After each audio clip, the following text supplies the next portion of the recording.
Kim at Paolo, nagkasamang nagbakasyon sweet escape na puno ng kilig at saya. Kapag si Kim Chiu at Paolo Avellino ang magkasama, siguradong may spark, pero ngayong nagbakasyon sila together. Boom! Mas lalong nagliyab ang kilig sa puso ng kanilang fans. Sa mga litratong kumalat online, makikitang masaya at relaxed ang Kim Pao tandem habang nasa isang tropical destination. Walang eksena sa harap ng kamera, puro totoong moments lang na punong-puno ng tawanan, lambingan, at unspoken closeness na hindi na kayang itago. Kim, kailangan din magpahinga, lalo na kung may kasama kang special.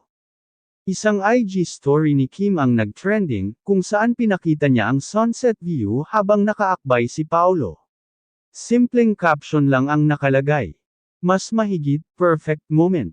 Pero para sa fans, sapat na yun para kiligin buong gabi. Paolo, we both needed a break, kaya sinulit namin. Ayon sa source, matagal ng plano ng dalawa ang getaway na ito, pero ngayon lang sila pareho nagkaroon ng free time.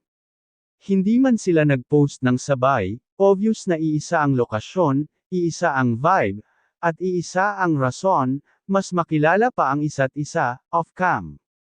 Netizens, di na kami bulag. Kayo na nga. From teleserye to real-life travel goals. Pang-couple lang ang aura nila. Aminin nyo na. Sana all may Paolo sa bakasyon. Real or real. Walang pakialam ang fans, basta magkasama sila. Habang walang direktang kumpirmasyon kung sila na nga, mas pinipili ng Kim Pao fans na i-celebrate ang happiness at connection ng dalawa.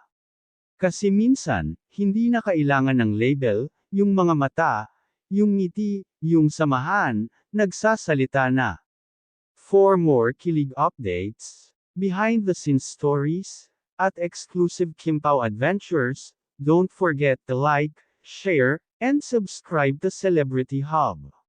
Dahil kung ganito ang bakasyon, paano pa kaya ang forever?